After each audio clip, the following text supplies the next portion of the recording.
सांख्यिकी, इसको बोलते हैं स्टैटिक्स, ठीक है।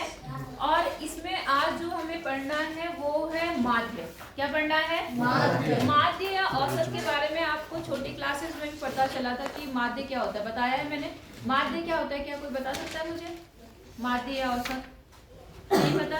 पक्का बता दो, मैंने तुम्हें कई बार रखा है, अभी बताऊंगी तो कहोगी जी हाँ याद आ गया, और उससे पहले तुम्हें कुछ याद नहीं रहता है। माध्य का मतलब होता है, जैसे मान लो एक क्रिकेट टीम है, ठीक है, उसमें क्या होता है, आपने ये देखा होगा कि कितने ओवर होते हैं? मतलब एक ओवर में 6 एक ओवर में 6 होते हैं। एक होता है 50 वाला जो वनडे मैच होता है, एक होता है T20 इसमें 20 ओवर 20 ओवर होते हैं। अब आपने मैच जब देखा होगा तो ऐसा देखा होगा किसी ओवर में तो 15-15 रन बन गए, 20-20 रन भी बन जाते हैं, किसी ओवर में 0 ही बनेते हैं, किसी में 1 या 2 ही रन मिल पाते हैं, हाँ या ना? लेकिन अगर आपको कोई ये बोले कि जी T20 वाला मैच है, कितने ओवर का मैच है? 20, और 20 ओवर में मान लो आपके कितने रन बने? 200। तो अगर आप मैच नहीं देखेंगे तो आप क्या बोलते हैं, आप क्या मानते हैं कि हर ओवर कितने रन है? 10। इसका मतलब आप एक अंदाजा लगाते हो कि हर एक ओवर में 10 रन बने होंगे, हाँ या ना? यही आपका एवरेज होता है, यही आपका क्या होता है? एवरेज, जिसको आप माध्य बोलते हैं या औसत बोलते हैं, ठीक है। समझ आई बात या नहीं आई? आगे क्या हुआ, कहाँ जाना है? तो चला जा, बात समझ आ गई आपको माध्य का मतलब? तो माध्य आपको अच्छे समझ में आ गया, कोई दिक्कत? अब जैसे रोटी है, ठीक है ना, मान लो 5 लड़के हैं एक घर में, ठीक है, अब रोटियां बनी 25। कितनी रोटियां बनी? 25। तो आप कहेंगे जी हर एक के हिस्से की कितनी रोटियां हैं? 5 हैं। लेकिन हो सकता है कि किसी को बिल्कुल भूख ना हो, वो कहेगा यार मन नहीं कर रहा खाने का, चलो 1 रोटी खा लेता हूँ। दूसरा कहे यार मुझे बहुत भूख लगी है, आज मैं 6-7 रोटी खा लेता हूँ। होता है नहीं होता ऐसा? तो एवरेज मतलब जो सबके मतलब सबके हिस्से में जो बराबर है, हर मतलब जो बराबर है, मतलब हर, समझ गए ना? जैसे रोटी की बात करी तो सबके हिस्से की जो बराबर रोटी है वो क्या है? माध्य। तो माध्य निकालने का तरीका क्या होता है, जो हम छोटी क्लासेस में पढ़ते आए हैं, उसमें क्या होता है, आपका जो कुल होता है, माध्य मतलब क्या होता है, जैसे कुल रोटी वाली बात कही हमने, तो कुल रोटी कितनी है? 25। और जो कुल व्यक्ति हैं या ओवर है कितने हैं? वो 5। तो 5 से 5 को काटा, कितना आ गया? 5 आपका औसत है या माध्य है। आई बात समझ में कि नहीं आई? आ गई पक्का? अगर रन की बात करें, मान लो कि आपके पास में 20 ओवर में मान लो आपके पास में 120 रन बने हैं। कितने रन बने हैं? 120। तो आपको ये देखना है इसका माध्य क्या होगा, तो कुल रन क्या होगा? और बटे क्या? कुल ओवर, कुल ओवर। बात समझ में आ गई आपको? ये आपका क्या होगा? माध्य होगा, रनों का माध्य हो जाएगा। तो जैसे आपने कहा कुल रन कितने हैं? 120। और कुल ओवर कितने हैं आपके पास? 20। तो जब आप इसे काटेंगे तो कितना आएगा? 6। इसका मतलब हर ओवर कितने रन बने? 6। नहीं आई बात समझ में? ये है औसत का मतलब, ठीक है। अब ये तो छोटी क्लासेस में औसत निकालने का था। अब आपके पास यहाँ पर जो डाटा दिया होगा वो बड़ा दिया होगा। अभी तुमने 4-5 डाटा लिया, ठीक है ना, इकट्ठे ले लिया कि इतने रन बने हैं, इतने ओवर में बने हैं, तो माध्य क्या होगा। अब आपके पास जो डाटा दिया होगा वो बड़ा डाटा दिया होगा, मेरी बात समझ आ रही है? और उसका आपको माध्य निकालना है। फॉर्मूला आपका वही होता है, कुल और बटे कुल। बात समझ में आ गई? कुल रन बटे कुल ओवर। लेकिन वो फॉर्मूला लिखने का तरीका क्या हो जाता है वो समझने वाली बात है। बात समझ आ गई आपको? अब इसी माध्य को निकालने के, क्योंकि हमारा डाटा क्या है? बड़ा है। देखो जैसे यहाँ पे पहला ये उदाहरण इसी को देख लो, यहाँ पे देखो प्राप्तांक दिखा रहा है और विद्यार्थियों की क्या दिखा रहा है? संख्या। जैसे एक विद्यार्थी को कितने अंक मिले? 2 को एक ही विद्यार्थी को कितने अंक मिले? 20। लेकिन 3 विद्यार्थी ऐसे हैं जिन्हें 36 नंबर मिले। बात समझ आ रही है आपको? ऐसे ही 4 विद्यार्थी ऐसे हैं जिन्हें 40 नंबर मिले। दिख रहा है कोई आंकड़ा पूरा? तो इस तरह के आंकड़ों का आपको क्या निकालना है? माध्य निकालना है। क्या निकालना है? माध्य। बात समझ आ गई कि नहीं आई? अब इस माध्य निकालने की आपके सिलेबस में 3 विधियां हैं। कितनी विधियां हैं? 3 विधियां हैं। एक है आपकी प्रत्यक्ष विधि। कौन सी? प्रत्यक्ष विधि। एक होती है कल्पित माध्य विधि। क्या होती है? कल्पित माध्य विधि। और एक होगी आपकी पग विचलन विधि। आई बात समझ में? पहला क्या बोला मैंने? प्रत्यक्ष विधि। प्रत्यक्ष विधि मतलब इस विधि से आप माध्य निकालना सीखेंगे। अगर आप एक विधि समझते हैं तो आपको सारी विधियां समझ आएंगी, ठीक है। दूसरी मैंने आपको क्या क्या बोला? कल्पित माध्य, कल्पित माध्य विधि। और उसके बाद मैंने क्या बोला? पग विचलन, पग विचलन विधि, ठीक है ना? पग विचलन विधि। इतनी बात समझ में आ गई आपको? तो इसमें जो सबसे पहली विधि है उसको पहले स्टार्ट करते हैं, उसका नाम है प्रत्यक्ष विधि। कौन सी विधि? प्रत्यक्ष विधि। बात समझ आ गई आपको? नहीं आई तो मिटा दूं ये? आगे क्या आएंगे तो तुम्हें समझ आ जाएगा। यार तू जाके नहीं यार।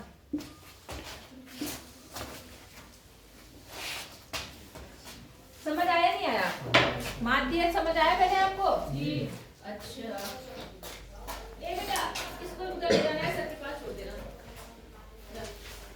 अब देखो जैसे सबसे पहले कोई भी एक उदाहरण ले लेते हैं, मान लो यही पहला वाला उदाहरण ले लेते हैं, ठीक है? यहाँ पर देखो प्राप्तांक लिखा हुआ है ऐसे, ऐसे एक टेबल बनी है, ठीक है ना? वो उसमें क्या है? प्राप्तांक लिखा है और दूसरा क्या लिखा है? मैं उस टेबल को थोड़ा ऐसे बना रही हूँ, कोई दिक्कत? ऐसे बनाना है आपको टेबल। पहला क्या है यहाँ पर? प्राप्तांक, ठीक है? दूसरा क्या है आपके पास में? विद्यार्थियों की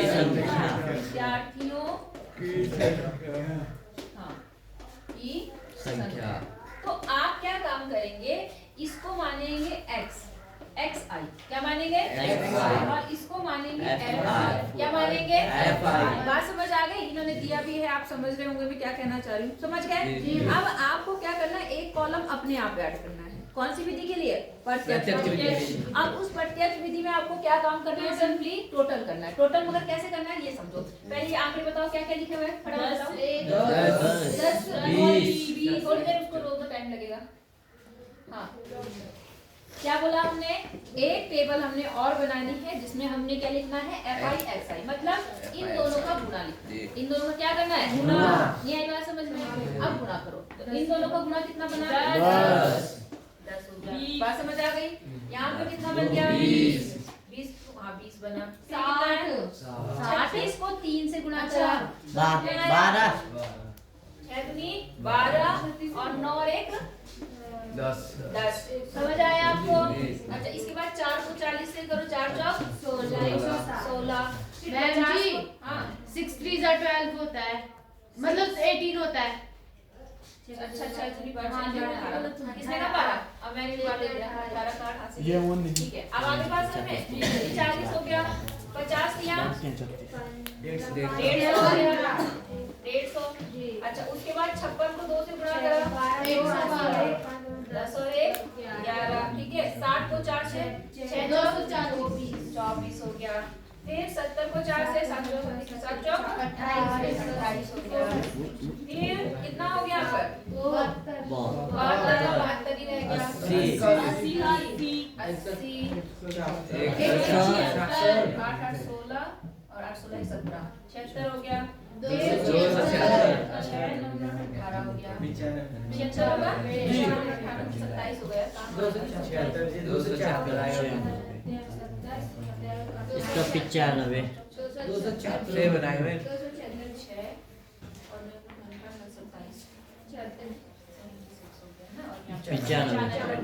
बात समझ आई आपको? अब नीचे ऐसे लाइन खींचना है, ठीक है ना?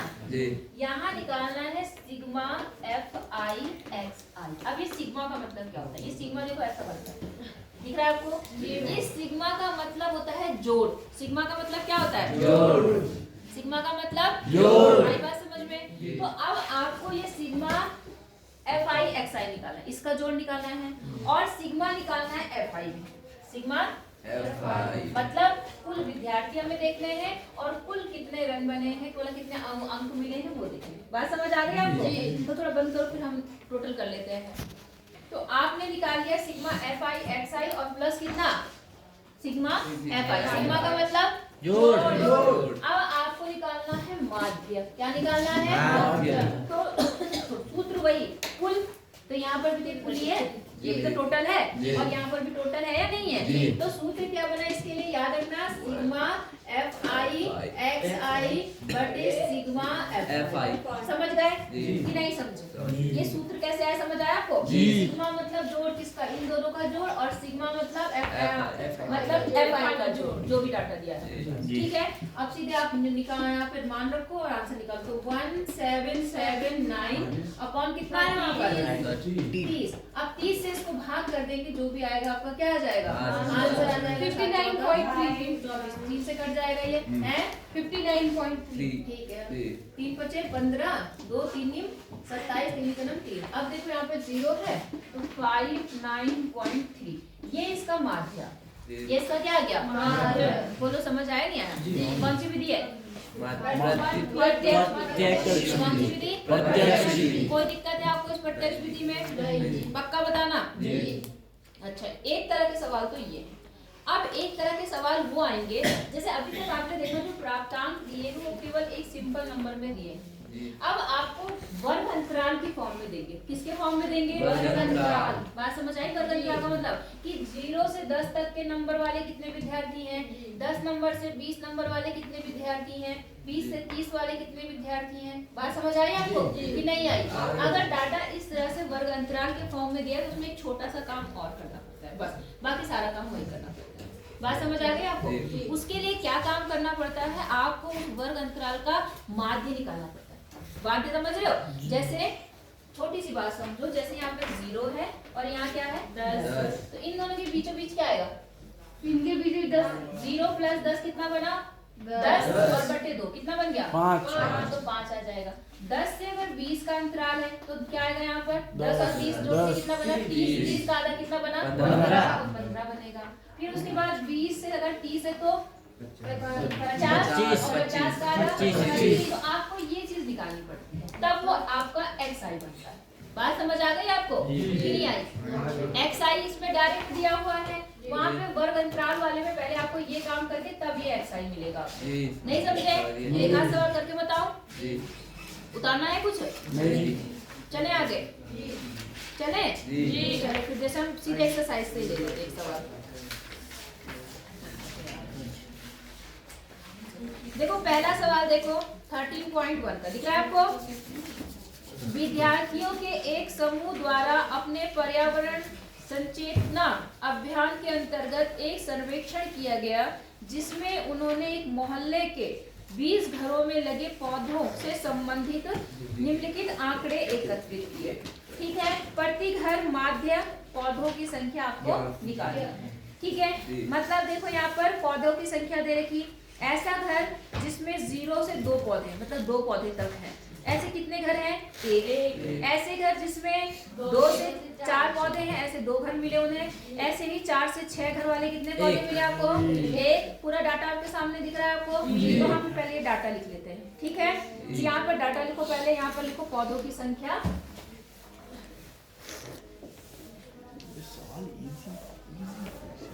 सिंपल सवाल आएगा तो ऐसे करना, और वर्ग अंतराल वाला आएगा तो कैसे करना है, जैसे पहला सवाल बता दूं मैं आपको। समझ आएंगे आप? तो यहाँ पे पहला क्या चीज दिया है बताओ? इसकी संख्या, तो पौधों की संख्या। ठीक है, दूसरा क्या दिया है? घरों की संख्या। घरों की संख्या। ठीक है, अब आपको क्या करना है, पहले इसका लिख लेते हैं तब बता दें। जल्दी जल्दी बता दो कितना? 0 से 2, 2 से 4, 4 से 6, 6 से 8, 8 से 10, 10 से 12, 12 से 14। हो गया जी। अब इसके आगे कितना है? 1 2 1 5 6 2 3। समझ गए आप लोग? आंखें देख लेना एक बार, सही है ना? अब देखो बेटा, ये है आपका पहला XI होता था, लेकिन XI अभी हमें नहीं मिला। ये है आपका FI फ्रीक्वेंसी, ये हो गई। ठीक है, अब आपको क्या काम करना है, हमें XI चाहिए फॉर्मूले के अनुसार। फॉर्मूला आपका क्या कहता है कि माध्य जो होता है वो किसके बराबर होता है? सिग्मा बोलो,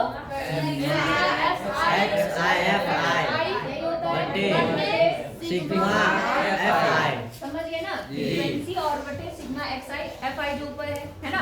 तो उसके लिए आपको X चाहिए। अभी आपके पास X नहीं है, क्योंकि X जो सिंगल डिजिट में होगी। सिंगल डिजिट नहीं मतलब ऐसे वर्ग अंतराल के फॉर्म में नहीं। तो अब हम निकालते हैं xi, क्या निकालते हैं xi। वो मैंने कहा कैसे निकलता है, इन दोनों को जोड़ के आधा कर दो। इसका तो एक। 0 + 2 कितना बना, दो। 2 का आधा एक। ऐसे ही 2 और 4 छह। का आधा 3। 3। पाँच। ऐसे ही कितना आएगा यहाँ पर, 5। फिर कितना आएगा 7, फिर कितना आएगा 9, नौ। फिर कितना आएगा 11, फिर कितना आएगा 13। नहीं समझे, पता चल गया ना आपको कैसे निकालना है, कोई दिक्कत है, नहीं जी। हो जाएगा इतना। अब सिंपल वही वाला काम, सिग्मा fi xi, मतलब पहले fi xi निकाल लो, इन दोनों की गुणा कर लो। तो आप इन दोनों की गुणा कर दिए, एक को एक से गुणा करके 1, 2 को 2, 6, 5, 5, 35, 6 को 9 से 54, और 2 को 11 से 22, और 13 को 39। 40। समझ गए? जी। अब निकालेंगे क्या, सिग्मा, बताओ, सिग्मा fi xi। और क्या निकालेंगे, सिग्मा fi। वैसे इसने वो बता भी रखा कितने घर है, कितने घर बताया 20, और यहाँ 20 ही आएगा, देख लेना फिर भी एक बार। 1 और 3 कितना, 3 बन गया, तीन, 4, चार, 4, 5, नौ, 9, 5, 15, 16, 17, 18, 19, 20। 20 आ गया। जी। ठीक है, अब यहाँ पर आ जाते हैं, हम इसको टोटल करते हैं। तो देखो टोटल कर लेते हैं हम लोग फटाफट। 5 और 1 6 और 1 7, 7 और 5 12, 12 और 5 17, 18 19 20 21 22 23 23 24 25 26 27 28 29 30 31 32, 32 का 2 हासिल 3। ठीक है, 3 और 3 6, और 6 और 5 11 12 13 14 15 16। एक बार चेक कर लेना मेरी गलत है, ठीक है। अब जितना भी आया उसके अनुसार मैं बता रही हूँ, अगर गलत होगा एक बार कहती हूँ तो वो देख लेना, मैं जल्दीबाजी में कर दूँ, ठीक है। इतना समझ आया नहीं आया? अब देखो सिंपल सूत्र आपके पास है ये, यहाँ पर कितना है 162 और बटे कितना 20। अब आप इसे काट देंगे, जो आपका आएगा वो आंसर आ जाएगा। यहाँ कितना हो गया 2 8 16 8.1 कितना 8.1, वहाँ का क्या गया 5। समझ आ गई बात या नहीं आई? 7 7 5 आंसर चेक कर लो क्या है, उसे दोबारा दो। अगर यही है तो ठीक है, नहीं तो यहाँ पे गलत हो सकता है, देख लो। यही है ना, तो ठीक है। बोलो बात समझ आ गई आपको? ये कौन सी विधि है? प्रत्यक्ष विधि। प्रत्यक्ष। ठीक है, निकाल लो सवाल। प्रत्यक्ष विधि।